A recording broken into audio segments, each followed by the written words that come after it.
Hi, before we start, I wanted to give you a quick information about our course.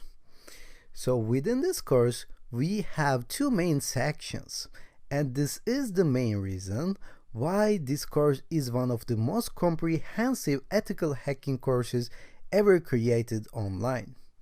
In the first section, we're going to see how to use ethical hacking tools in order to understand how hackers do their attacks on computers, on networks, on systems, on websites, and on users.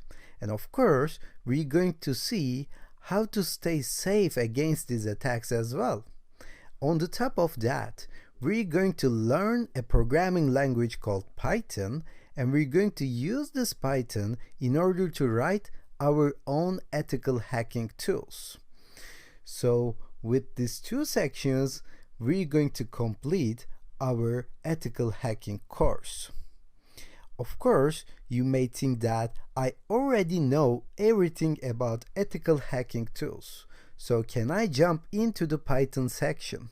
Of course you can do that. You can go to section 26 and start from that as well.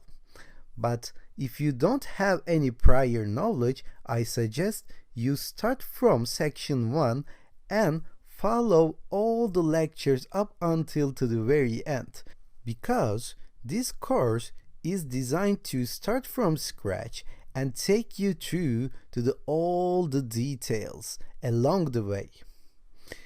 And before we continue, I just wanted to show you some very common terms. We're going to learn a lot of terms, a lot of new phrases during the course, and I will explain everything on the way, but these are some terms that we use a lot in the cybersecurity, in the ethical hacking, so I just wanted to give you a heads up. Vulnerability means weakness in a system. So hackers actually try to find some vulnerabilities, try to find some weaknesses, and they leverage that weakness in order to gain unauthorized access. And that leveraging process is called exploit. So we find vulnerabilities and we exploit them. We use that weakness in order to gain some unauthorized access. And this process is called penetration testing.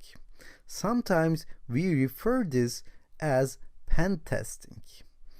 If we say we try to pen test this system or we try to pen test this website, it means that we are searching for vulnerabilities and ways to exploit those vulnerabilities in order to gain access. That's what hackers do. And Python, as I said before, is a programming language, a very popular one indeed. Most of the tools that we're going to use in the ethical hacking will be written by Python, and also we're going to learn about this Python and we're going to write our own tools with that programming language later on. And you have to bear in mind that this is an ethical hacking course. So you're going to see how hackers do their attacks in real life, but you have to stay in the legal boundaries in order to avoid any trouble. So we're going to work in safe environments, and I'm going to explain you how to stay away from trouble, how to stay safe, how to stay in legal boundaries during the course.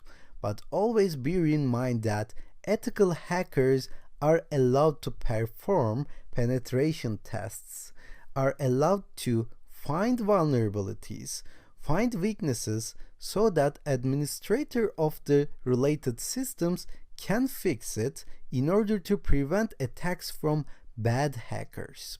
So bad hackers are called black hat hackers, and ethical hackers are called white hat hackers in general convention. So now if you're ready, we're going to stop here, and within the next section, we're going to set our ethical hacking lab in order to start learning about all this ethical hacking stuff.